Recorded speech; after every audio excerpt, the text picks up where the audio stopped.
वो आत्मा सोच रही है दुनिया में मैं जाऊंगी,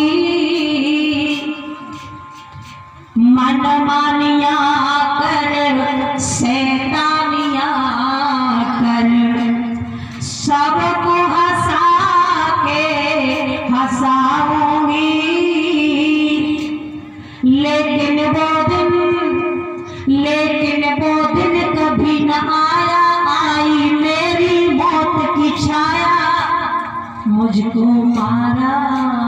ये भैया भैया ज्यादा प्यारा, मुझको मारा चला के दोबारा, न कुछ भी बेचारा, यही अफसोस है। मम्मी पापा मेरा क्या दोष है, मम्मी पापा मेरा क्या दोष है, मम्मी पापा मेरा क्या दोष है, मम्मी पापा मेरा क्या दोष है। माना है तो एक बेटी से बेटा ना बन पाई।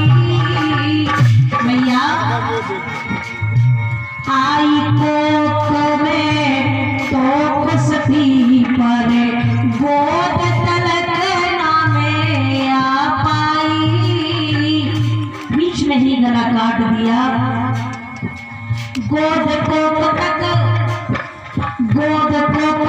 कितनी दूरी कैसी मजबूरी, मुझको मारा चला के दोबारा, ना कुछ भी बेचारा, यही अफसोस है। मम्मी पापा मेरा क्या दोष है, मम्मी पापा मेरा क्या दोष है,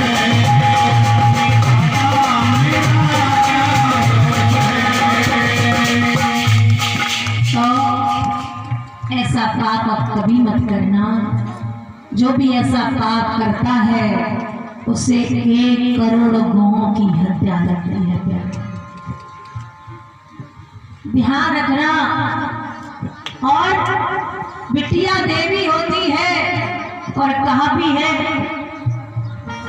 नारी में है शक्ति, उसने शक्ति सदा दिखलाई है। सावित्री यमराज से वापस प्राणपति के लाई है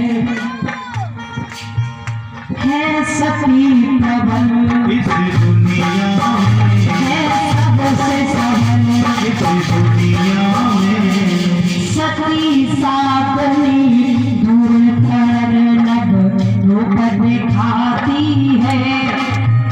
और अनुसुईया तीनों देवों को वो बालक रूप बनाती है।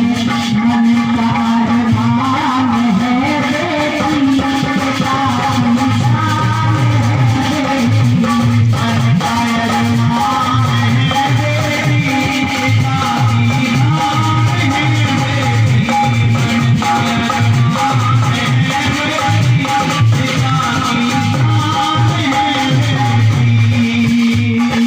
अगर बेटियां इस धरती पर जन्म नहीं ले पाएंगी, फिर सोचो आपके घर में बहू कहाँ से आएंगी। बहू कहाँ से आएंगी, बहू कहाँ से आएंगी। ये कसम उठाओ, आज ये संकल्प लो कि हम दूसरों को ये अच्छे से समझाएंगे कि गर्भ हत्या ना करें। धारणा बनाओ अब मन में, अगर हुई ना बेटी तो बेटा कष्ट उठाएगा। रक्षाबंधन को राखी किससे बनवाएगा। मन का अरमान है बेटी, पिता की शान है बेटी।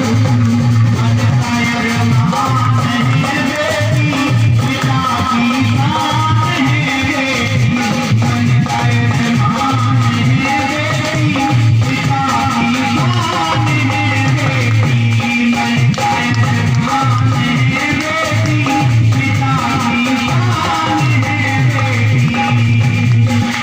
और प्यारे, बेटियां भी कम नहीं रही बेटों से।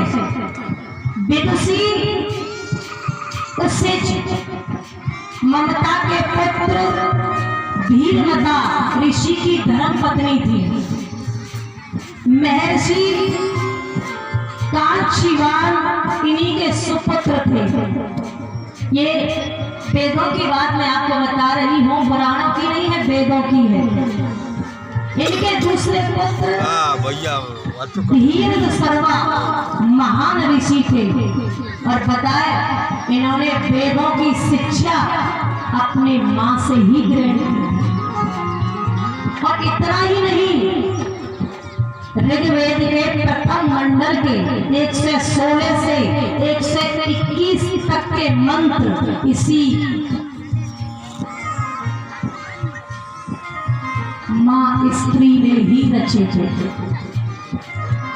इन्होंने वेदों को लिखा है, अपने बच्चों को ज्ञान दिया है। इसलिए आप अभी अपनी बेटियों से ऐसा न सोचे वेद शास्त्र पुराण केवल हमारे कल्याण के लिए है। साहब, हमारा कल्याण हो, ज्ञान देने वाला कोई नहीं हो, क्योंकि ज्ञानी की कोई जाति बराबरी नहीं होती और ना ही कोई लिंग भेद होता है कि ये स्त्री है या पुरुष है।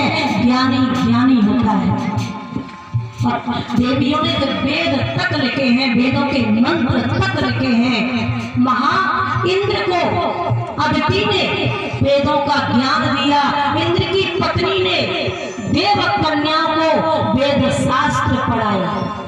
तो प्यारे, आप अपनी बेटियों को कम ना समझें, उन्हें आगे बढ़ने का ज्ञान दें, आगे बढ़ाएं, अच्छी किताबें पढ़ाएं। ये सच है।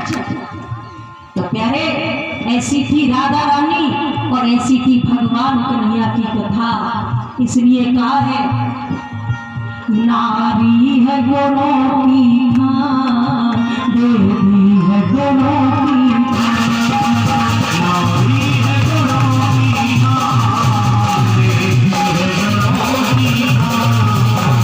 नारी है गुणों की मां, देवी है गुणों की मां। एक नारी वो है जो किन्नर में समाई है। आपके अंदर डॉक्टर साहब देखिए, नारी हथिया के नाने, नारी हथिया तो जुमरा नहीं तो राधे राधे है। डॉक्टर साहब नारी देखते हैं ना, एक तो वो नारी, एक जो बुद्धि देती है सरस्वती मैया, वो भी नारी। और सरस्वती मैया कृपा न करे तो मैं तो